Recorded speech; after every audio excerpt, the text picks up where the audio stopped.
तो बचपन गया कैसे? खेल में। जवानी यूं ही चली गई, बुढ़ापा आ गया। अब तक कुछ किया नहीं तो अब बुढ़ापे में कुछ होगा नहीं होगा। बचपन गया, जवानी गई, बुढ़ापा आ गया, शरीर काम करता नहीं। अब कब करोगे समाज के हित कुछ, कब लोगे जिम्मेदारी?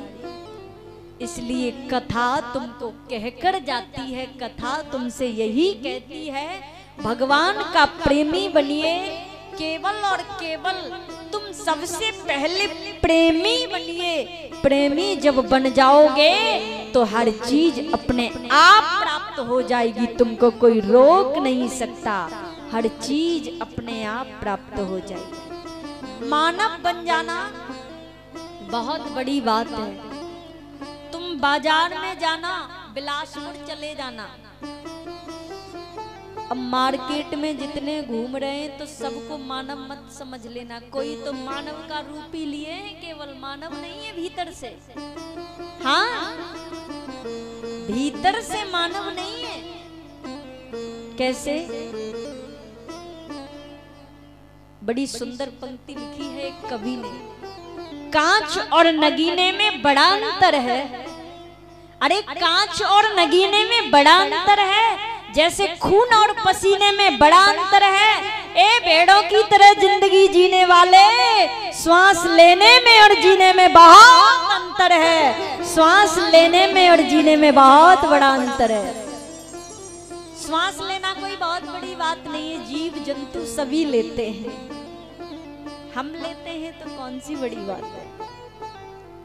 संतान पैदा करना कोई बहुत बड़ी बात नहीं है, जीव जंतु भी संतानें पैदा करते हैं। संतानों को संस्कारी बना देना ये मानवता का कर्म है, ये मानवता का धर्म है। अब सुनिए, पेट भर लेना बहुत बड़ी बात नहीं है, जानवर भी अपना पेट भरता है। कौन सा जानवर भूखा रहता है? सभी भरते हैं ना।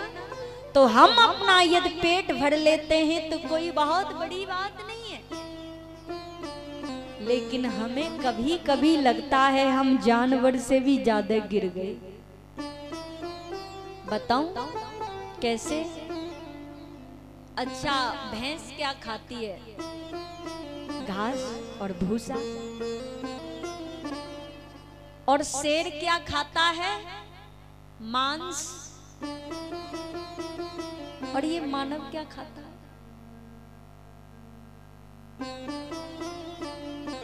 तो देखो, मानव सब कुछ खा जाता है, तो ये जानवरों से भी ज्यादा गिरा या नहीं गिरा? इसके लिए सब कुछ तो नहीं बनाया भगवान ने।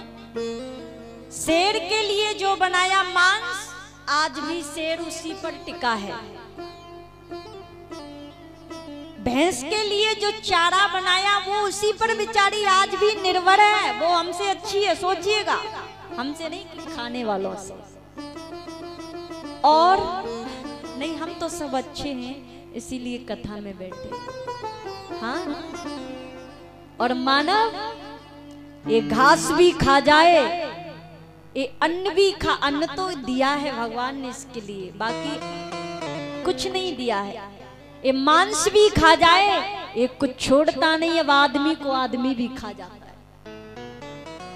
हाँ, क्योंकि प्रेम ही नहीं रहा। कथा सुनकर जरूर प्रेम आएगा हृदय में, ये मुझे विश्वास है। ये प्रेम परिचय को भी भगवान बना देता है। जिसके अंदर प्रेम है तो वो साक्षात भगवान है, और प्रेम नहीं है तो वो मानव भी नहीं है। तो प्रेम भगवान बना देता है तुमको। प्रेम में इतनी बड़ी ताकत है। प्रेम कौन सा? जैसा कि सबरी और राम के प्रति था। प्रेम कौन सा? जैसे मीरा और कृष्ण के प्रति था। प्रेम कौन सा? जैसे गुरु और शिष्य के प्रति है और था और रहेगा। जो जानते हैं परिभाषा वही तो रख पाएंगे। गुरु, गुरु कौन है? जो जीवन में प्रकाश लाए, जो भगवान से मिलने का हमको मार्ग बताए। गुरु गोविंद दोनों खड़े किनके लागू, तो कौन बड़ा है?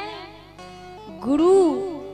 क्योंकि वो हमको भगवान से मिलाने का मार्ग बताए हैं, तो पहले उनको प्रणाम है, फिर तो भगवान मिल जाएंगे, फिर तो जीवन में आनंद ही आनंद है। आहा,